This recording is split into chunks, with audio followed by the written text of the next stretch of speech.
One of my favorite ways I've ever heard anyone visualize a workplace is business leader Margaret Heffernan.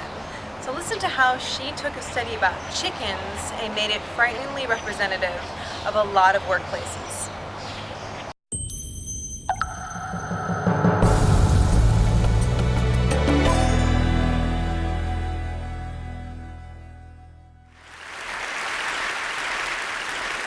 An evolutionary biologist at Purdue University named William Muir studied chickens.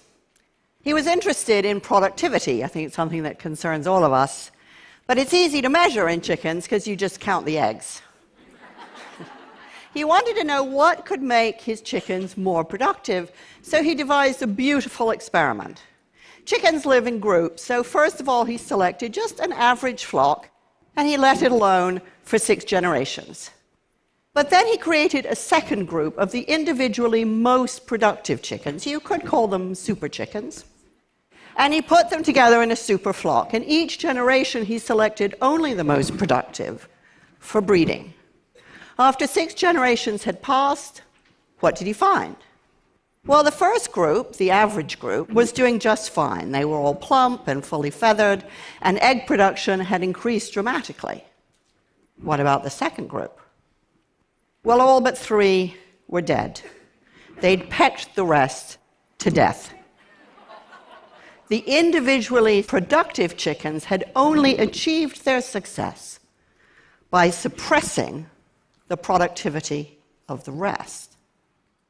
Now, as I've gone around the world talking about this and telling this story in all sorts of organizations and companies, people have seen the relevance almost instantly, and they come up and they say things to me like, that super flock, that's my company. Or, that's my country. Or, that's my life.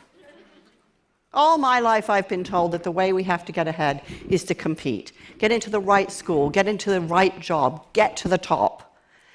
And I've really never found it very inspiring. I've started and run businesses because invention is a joy, and because working alongside brilliant, creative people is its own reward. And I've never really felt very motivated by pecking orders or by super chickens or by superstars. But for the past 50 years, we've run most organizations and some societies along the super chicken model. We've thought that success is achieved by picking the superstars, the brightest men or occasionally women in the room, and giving them all the resources and all the power. And the result has been just the same as in William Muir's experiment: aggression, dysfunction, and waste. If the only way the most productive can be successful is by suppressing the productivity of the rest, then we badly need to find a better way to work and a richer way to live.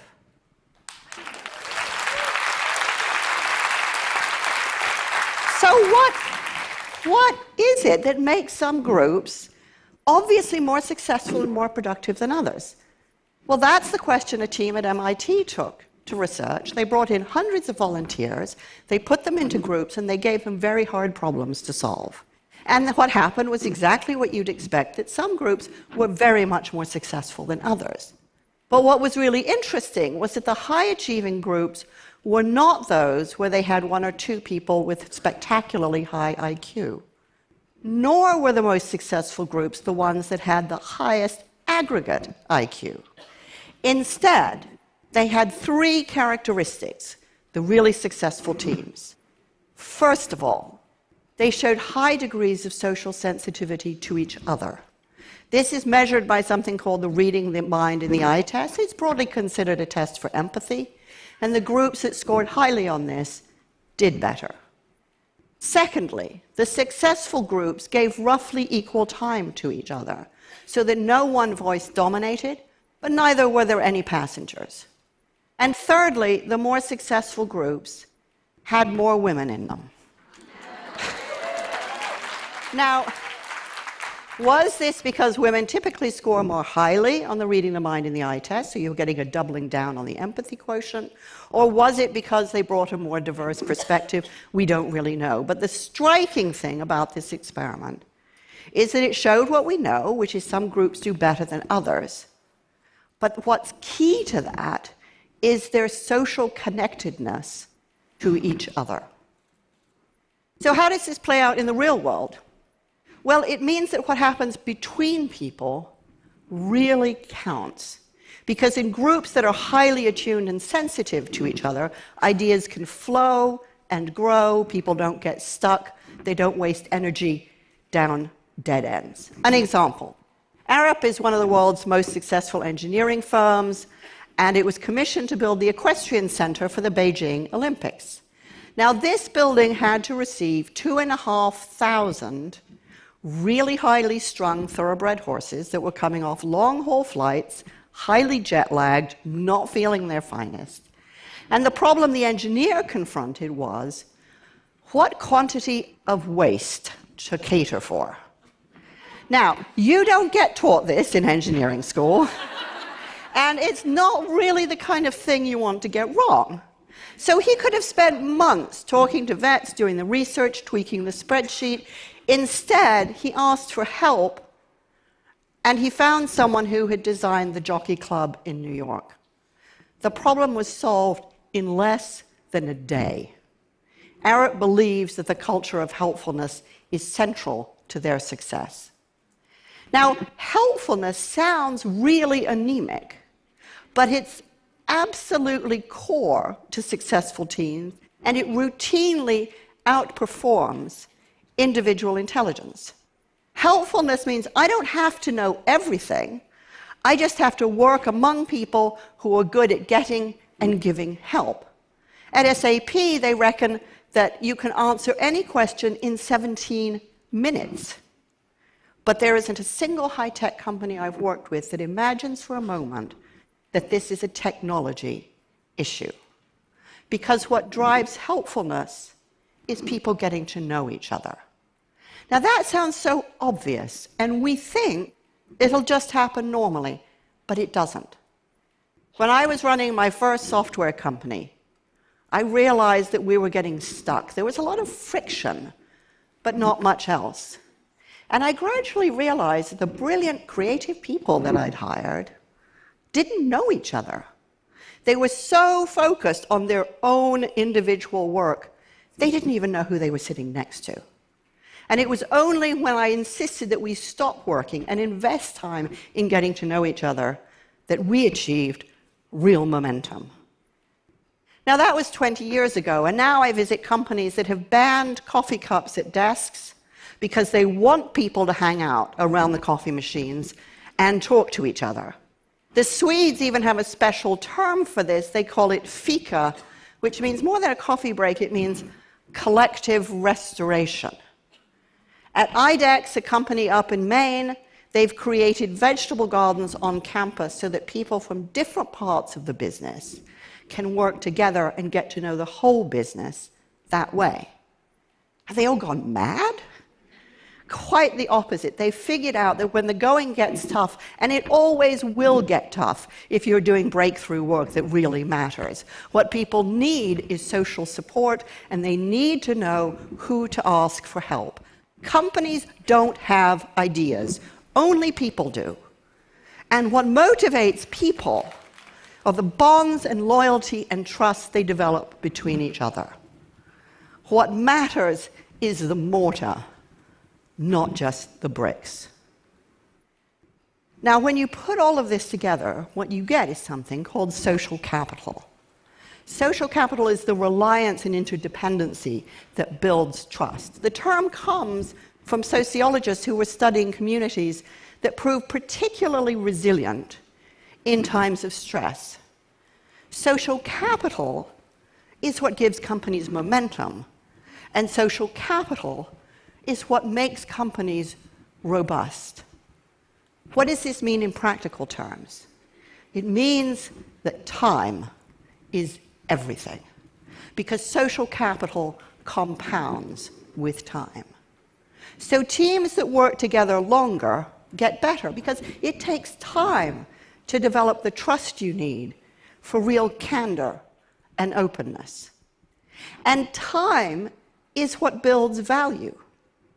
When Alex Pentland suggested to one company that they synchronize coffee breaks so that people would have time to talk to each other, profits went up $15 million and employee satisfaction went up 10%.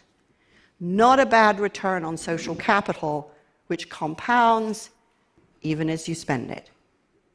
Now, this isn't about chumminess, and it's no charter for slackers, because people who work this way tend to be kind of scratchy, impatient, absolutely determined to think for themselves because that's what their contribution is. Conflict is frequent because candor is safe. And that's how good ideas turn into great ideas.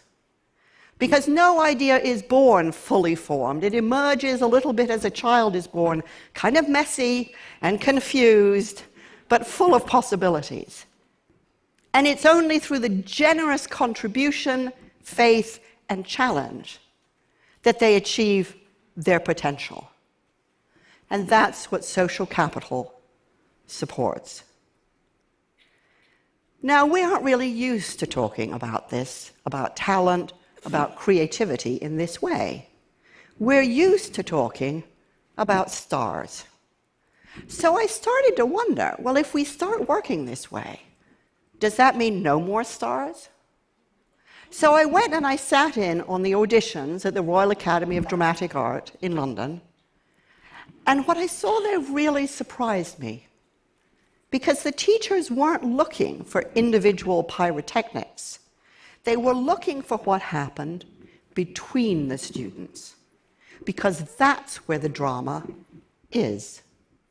And when I talked to producers of hit albums, they said, oh, sure, we have lots of superstars in music. It's just they don't last very long. It's the outstanding collaborators who enjoy the long careers, because bringing out the best in others is how they found the best in themselves. And when I went to visit companies that are renowned for their ingenuity and creativity, I couldn't even see any superstars because everybody there really mattered.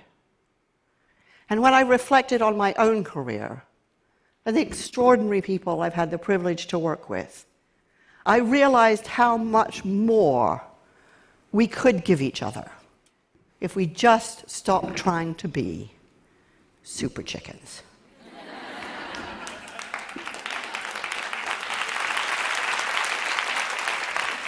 Once you appreciate truly how social work is, a lot of things have to change.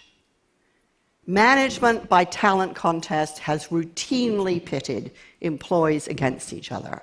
Now rivalry has to be replaced by social capital. For decades, we've tried to motivate people with money, even though we've got a vast amount of research that shows that money erodes social connectedness. Now we need to let people motivate each other. And for years, we've thought that leaders were heroic soloists who were expected all by themselves to solve complex problems. Now we need to redefine leadership as an activity in which conditions are created, in which everyone can do their most courageous thinking together. We know that this works. When the Montreal Protocol called for the phasing out of CFCs, the chlorofluorocarbons implicated in the hole in the ozone layer, the risks were immense. CFCs were everywhere, and nobody knew if a substitute could be found. But one team that rose to the challenge adopted 3 key principles. The first was the head of engineering, Frank Maslin, said, there will be no stars in this team. We need everybody. Everybody has a valid perspective. Second, we work to one standard only, the best imaginable. And third, he told his boss, Jeff Tudhope, that he had to butt out, because he knew how disruptive power can be. Now, this didn't mean Tudhope did nothing. He gave the team air cover, and he listened to ensure that they honored their principles. And it worked. ahead of all the other companies tackling this hard problem, this group cracked it first. And to date, the Montreal Protocol is the most successful international environmental agreement ever implemented. There was a lot at stake then, and there's a lot at stake now. And we won't solve our problems if we expect it to be solved by a few supermen or superwomen. Now we need everybody. And because it is only when we accept that everybody has value that we will liberate the energy and imagination and momentum we need to create the best beyond measure. Thank you.